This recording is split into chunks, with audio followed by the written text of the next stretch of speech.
Welkom by ons Afrikaanse lesstudie vir hierdie week. Ons is aan die einde van ons in-diepte Bybelstudie reeks om hemel en aarde te verenig, Christus in Filippense en Kolossense. Ons eindig hierdie reeks met les 13, staande in die volle wil van God. Hierdie week gaan ons na Paulus se sendingsstrategie kyk, wat die baie bekwame gebruik van tyd en bronne ingesluit het om die hoofsentrums van die Romeinse Ryk te bereik. En om belowende lekewerkers op te lei om stede en dorpe soos Kolosse, Laodicea en Hierapolis te bedien, wat Paulus nie sou kon besoek het nie. Kom ons bid saam. Ons almagtige Hemelse Vader, terwyl ons in hierdie studie gaan indelf, praat met ons deur die woord, mag die Heilige Gees ons harte aanraak om hierdie lesse in ons lewens uit te leef. En Heer, dat ons staande kan bly in die volle wil van God, is ons gebed in Jesus naam. Amen. Die geheerteks vir hierdie week was in 1 Tessalonisense 5 vers 18. En daar staan: wees in alles dankbaar, want dit is die wil van God in Christus Jesus oor julle. Paulus het met verskeie medewerkers gewerk en hy het die werk erken van die wat hulle self volkome toegewy het om die gemeentes te onderhou en te versterk. Aan die einde van sy brief aan die Kolossense stuur Paulus groete van sy medewerkers en groet die getroue broeders in Kolosse. Hy voeg ook Epaphras se vurige begeerte by, dat julle volmaak en volkome mag staan in die ganse wil van God, volgens Kolossense 4 vers 12.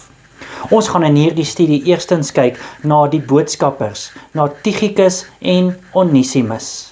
Dan gaan ons kyk na die van die besnydenis, Aristarchus, Markus en Jesus, wat ook Justus genoem word. Dan gaan ons kyk na die leermeester Epaphras. En daarna na die geliefde en die wêreldgesinde Lukas en Demas. En dan gaan ons laastens kyk na die kerkleiers Nymphas en Archippus. Kom ons begin by die boodskappers. Ons lees in Kolossense 4 vers 7 tot 9. Al my omstandighede sal Tychicus, die geliefde broeder en getroue dienaar en medediensknegt in die Here, julle bekend maak, saam met Onesimus, die getroue en geliefde broeder wat van julle mense is. Hulle sal julle alles bekend maak wat hier voorval. Paulus leer ons baie oor hoe om die evangelie te versprei. Sy reise het ongeveer 13.400 myl gedek. Dit is verbasend, aangesien baie daarvan te voet was en dat daar tye was dat hy ook in die tronk was. Paulus het 'n aansienlike tyd in die handelsentrum soos Korinte en Efese deurgebring, waarvandaan die boodskap na die binnelandse stede kon versprei word. Hy het ook na kerke wat hy begin het teruggekeer om die nuwe gelowiges te versterk en te bemoedig. Waar hy nie die kerke persoonlik kon bywoon of besoek nie, het hy briewe gestuur. Op hierdie manier het die gelowiges geweet dat hy hulle onthou en dat hy vir hulle omgegee het. Hierdie briewe is deur geliefde en getroue broeders gestuur. Kolossense 4 vers 7 tot 9 staan daar: al my omstandighede sal Tychicus, die geliefde broeder en die getroue dienaar en die medediensknegt in die Here, julle bekend maak. En ek het hom na julle gestuur juis hiervoor, om julle toestande te leer ken en julle harte te vertroos. Saam met Onesimus, die getroue en geliefde broeder wat van julle mense is, hulle sal julle alles bekend maak wat hier voorval. Kom ons kyk eers na Tychicus. Op Paulus se 3de sendingsreis het hy hom vergesel om 'n offergawe na Jerusalem te neem. Ons lees daarvan in Handelinge 20 vers 4.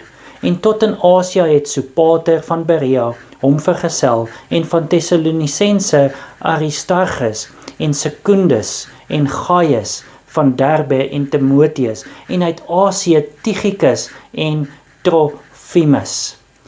Hy het Paulus in Rome bygestaan en die briewe aan die Efesiërs en Kolossense afgelewer. Ons lees daar in Efesiërs 6 vers 21. En dat julle ook my omstandighede kan ken, hoe dit met my gaan, Alles sal Tychicus, die geliefde broeder en getroue dienaar in die Here julle bekend maak. Toe Paulus vrygelaat is, kon hy Titus in Kreta vervang het. Ons lees in Titus 3 vers 12. Wanneer ek Artemis of Tychicus na jou stuur, doen dan jou bes om na my te kom in Nikopolis, want ek het besluit om daar te oorwinter. Tydens Paulus se laaste gevangenskap is hy as leraar na die gemeente in Efese gestuur in 2 Timoteus 4 vers 12. Tychicus het ek na Efese gestuur, staan daar geskrywe. Kom ons kyk dan na Onesimus. 'n Slaaf wat van sy meester Filemon weggeloop het, het hy tydens Paulus se eerste gevangenskap in Rome bekeer. Paulus het hom met 'n hartroerende brief teruggestuur na sy meester en Filemon aangemoedig om hom met Christelike liefde te behandel, volgens Filemon 1 vers 10. Saam met Tychicus het hy die brief aan die Kolossense afgelewer. Ons lees in Kolossense 4 vers 9. Saam met Onesimus, die getroue en geliefde broeder wat van julle mense is. Hulle sal julle alles bekend maak wat hier voorval. Dit blyk dat Paulus ook meer wou weet oor die omstandighede van die gelowiges in Kolosse. Dit sou nie moeilik gewees het vir iemand om sulke nuus aan Paulus oor te dra nie, al sou dit nie Tychicus self gewees het nie. Hierdie was maar net nog 'n manier hoe Paulus sy liefde en belangstelling aan die gelowiges wou oordra, al het hy nie die kerk persoonlik besoek nie, en om hulle in die geloof te versterk, sodat hulle na ander kon uitreik. Kom ons kyk na die van die besnydenis. Ons lees in Kolossense 4 vers 11. Hulle alleen is my medewerkers vir die koninkryk van God, en hulle was 'n troos vir my. In 'n wêreld waar internet, sosiale media en tallose toestelle tans met mekaar verbind is dit moeilik om die uitdaging in te sien waarvoor Paulus te staan gekom het om die kerke te help om te begryp dat hulle deel van iets groters as hulle eie plaaslike gemeentes was. Paulus het daarna gestreef om die mure wat die kerk verdeel het af te breek. Hy het homself omring met medewerkers van oral en uit uiteenlopende agtergronde. Jode en heidene, Asiërs en Europeërs het in harmonie saamgewerk. Sy visie was om 'n verenigde kerk te hê wat saamwerk aan 'n gemeenskaplike doel, die verkondiging van die evangelie. Kom ons kyk na Aristarchus. Hy was 'n inwoner van Thessalonika. Ons lees in Handelinge 27 vers 2.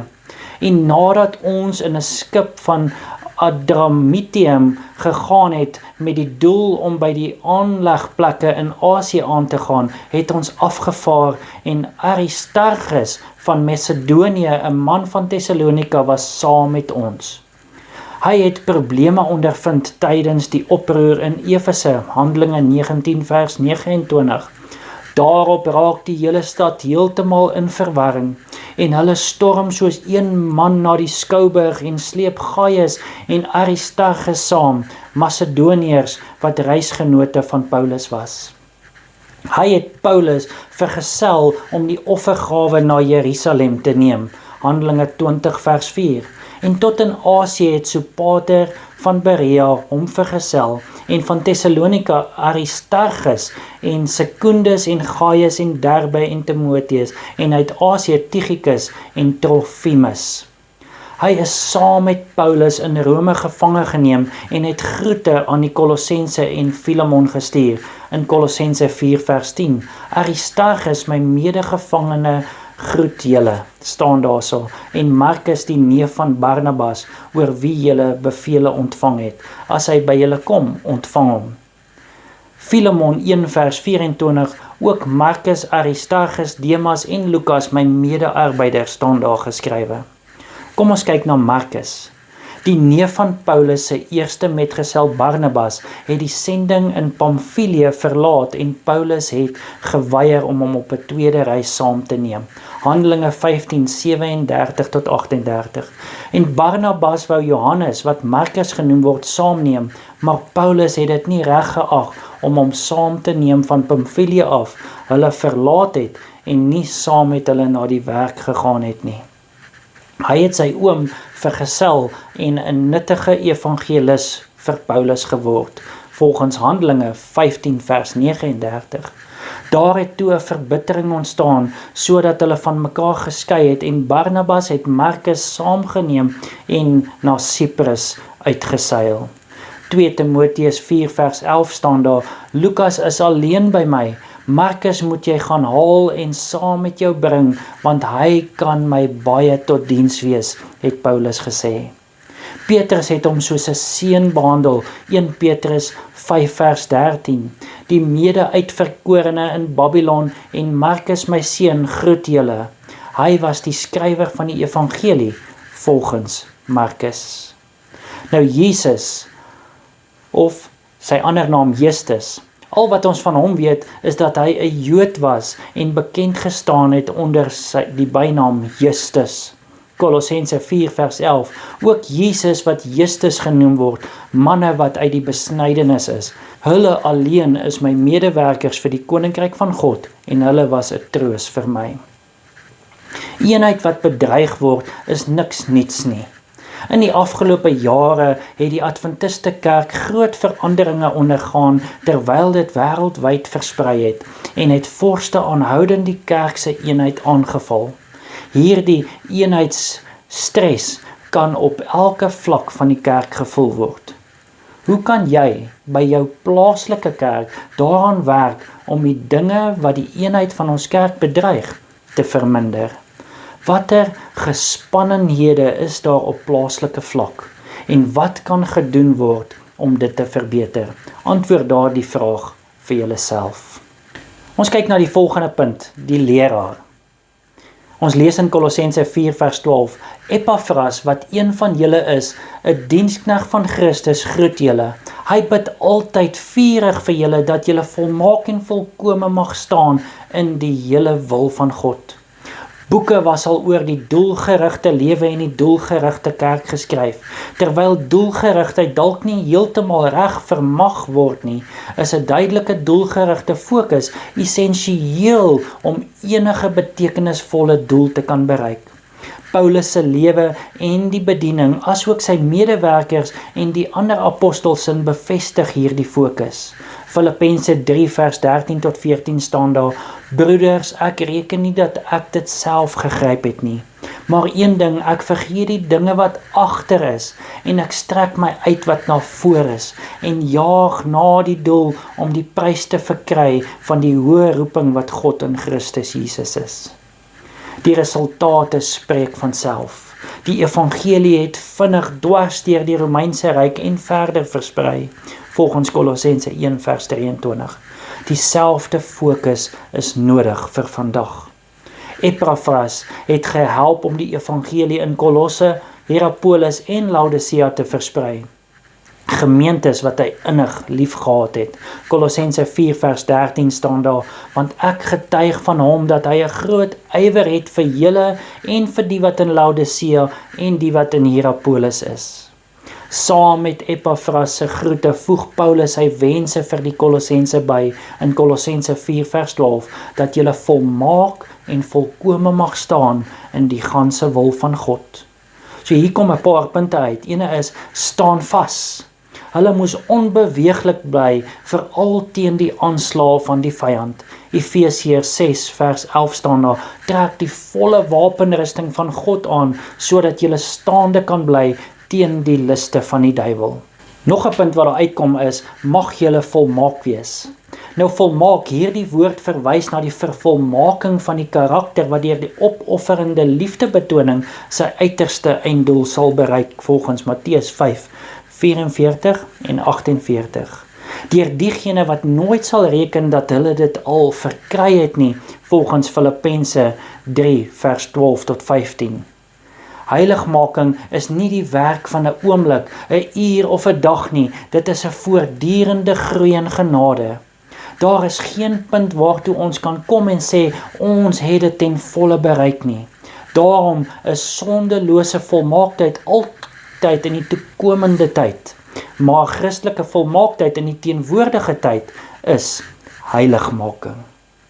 Die volgende punt waar daar uitkom, mag julle volkome wees, om vervul te wees met alles wat ons van God kan ontvang.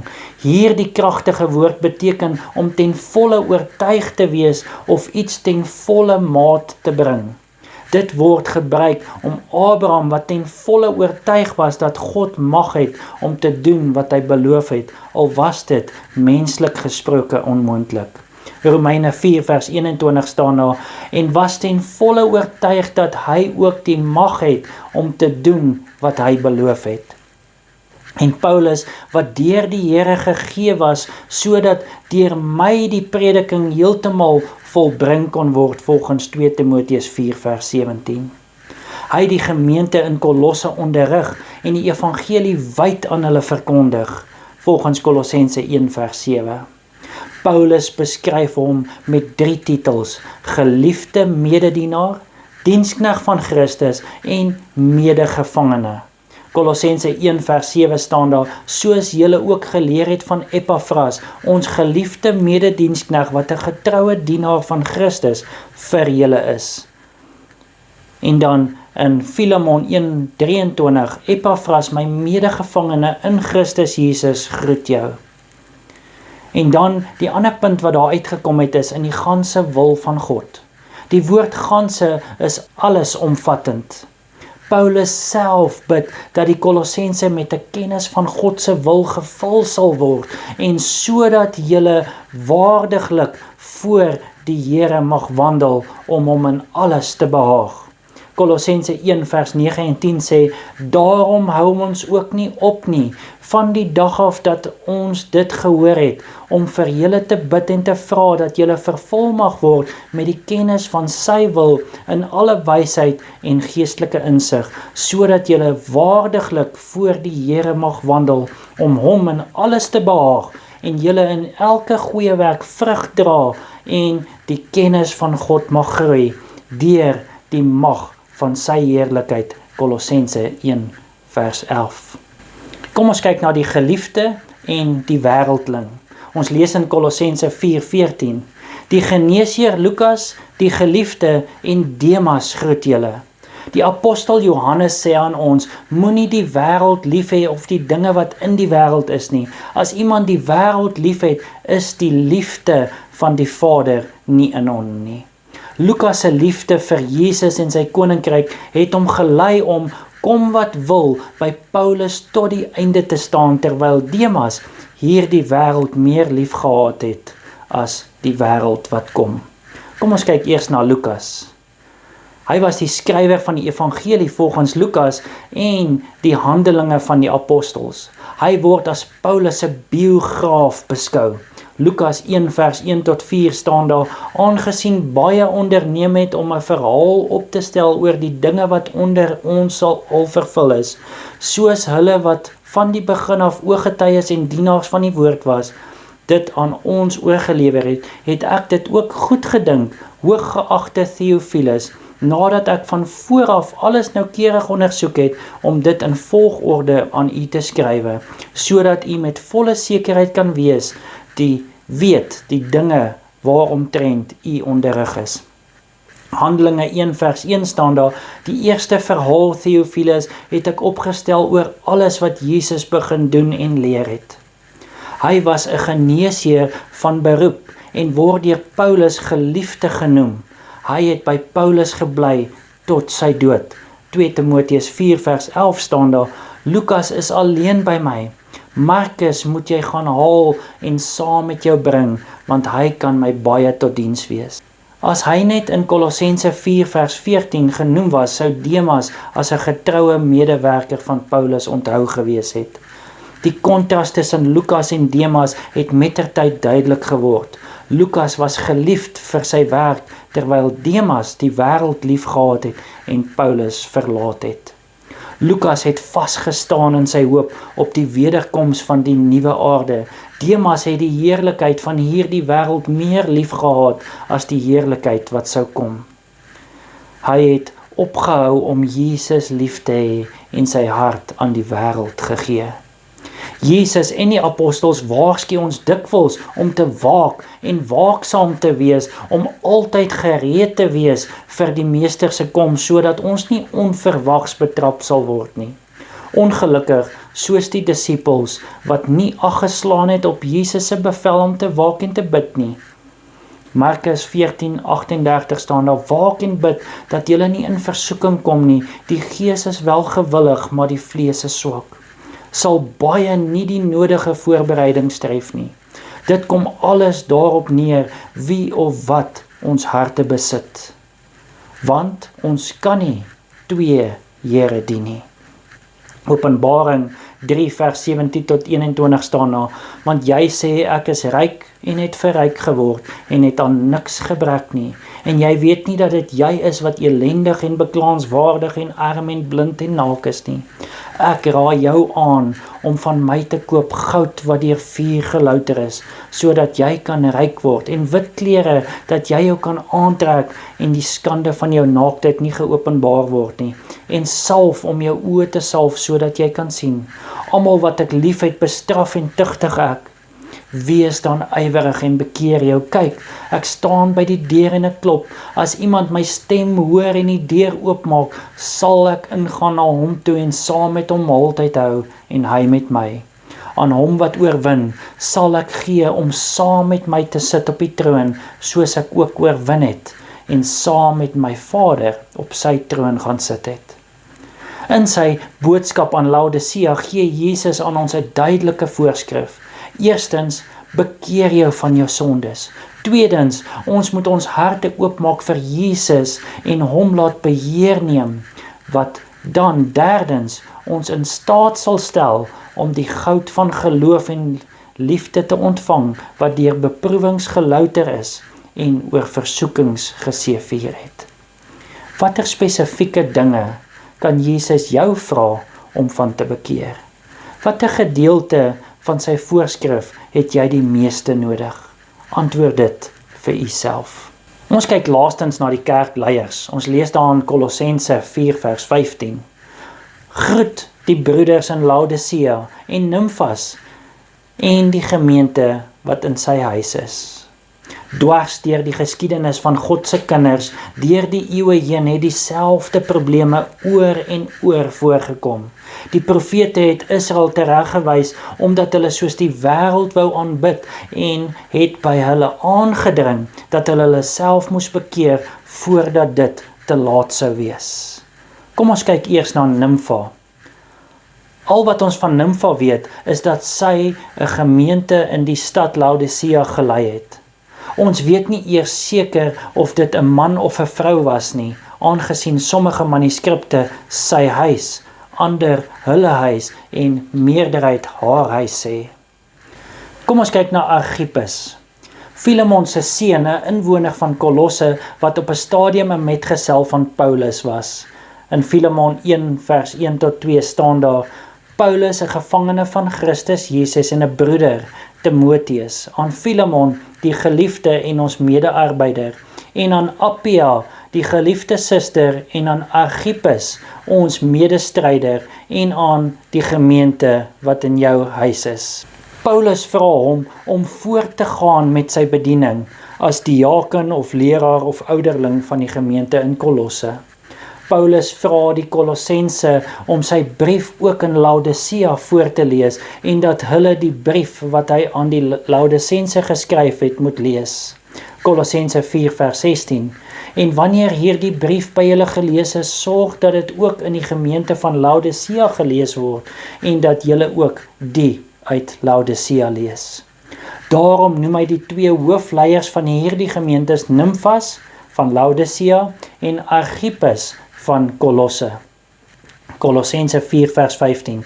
Groet die broeders in Laodicea en Nymphas en die gemeente wat in sy huis is. Kolossense 4 vers 17. En sê aan Archippus, gee ag op die bediening wat jy ontvang het in die Here, dat jy dit vervul. Ons weet nie wat Paulus se boodskap aan die Laodisense was nie, maar ons ken wel die boodskap wat die apostel Johannes ongeveer 30 jaar later aan hulle geskryf het. Ons lees in Openbaring 3 vers 14 tot 22. En skryf aan die engel van die gemeente van Laodisense: Dit sê die Amen en die getroue en die waaragtige getuie, die begin van die skepping van God. Ek ken jou werke, dat jy nie koud en ook nie warm is nie. Was jy tog maar koud of warm, maar nou omdat jy lou is en nie koud of warm nie, sal ek jou uit my mond spieg. Want jy sê, ek is ryk en het verryk geword en het aan niks gebrek nie, en jy weet nie dat dit jy is wat elendig en beklaanswaardig en arm en blind en naak is nie. Ek raai jou aan om van my te koop goud wat deur vuur gelouter is, sodat jy kan ryk word, en wit klere, dat jy jou kan aantrek en die skande van jou naaktheid nie openbaar word nie, en salf om jou oë te salf, sodat jy kan sien. Almal wat ek liefhet, bestraf en tugtig ek. Wees dan ywerig en bekeer jou. Kyk, ek staan by die deur en ek klop. As iemand my stem hoor en die deur oopmaak, sal ek ingaan na hom toe en saam met hom 'n maaltyd hou en hy met my. Aan hom wat oorwin, sal ek gee om saam met my te sit op my troon, soos ek ook oorwin het en saam met my Vader op sy troon gaan sit het. Wie oor het, laat hom hoor wat die Gees aan die gemeente sê. God sal die hemel en die aarde verenig, maar as gevolg van die groot stryd moet dit in fases gedoen word. Eerstens, by Golgotha het Satan alle toegeneentheid van die hemelse wesens vir hom verloor.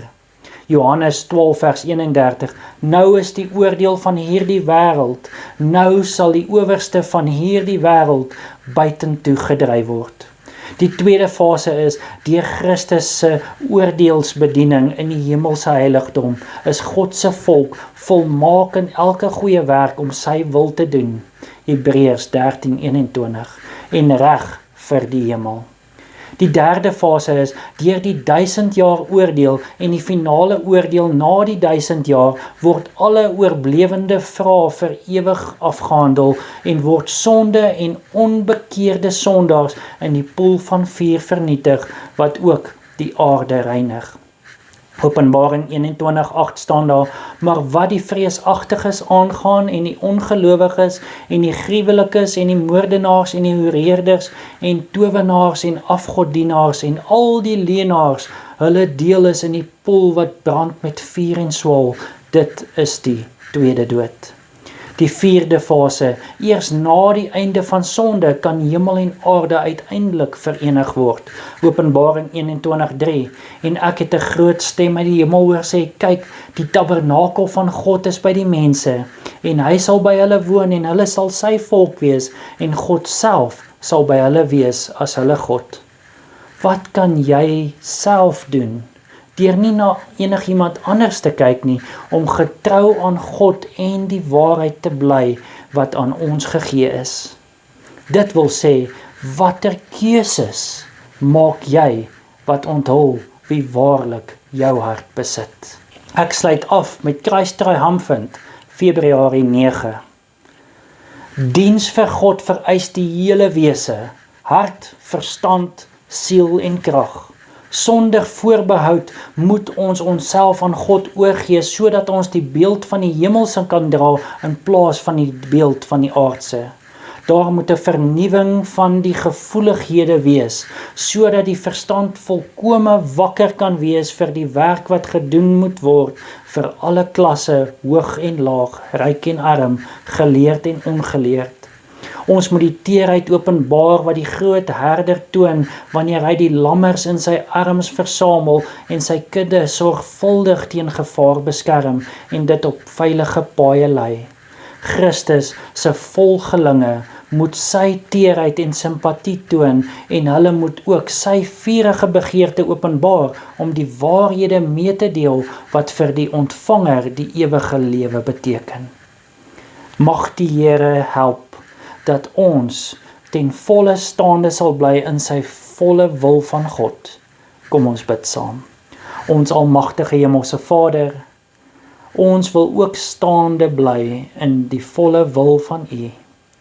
Ons bid dat U deur die Heilige Gees deur ons sal werk, sodat die wêreld in ons U kan sien. Help ons, o Heer, in hierdie paadjie wat ons nog moet stap op hierdie aarde. Laat dit nie vrugteloos sal wees nie, maar dat mense in ons U sal ontmoet. Heer, help ons om mense na U toe te lei, is ons gebed in Jesus naam. Amen.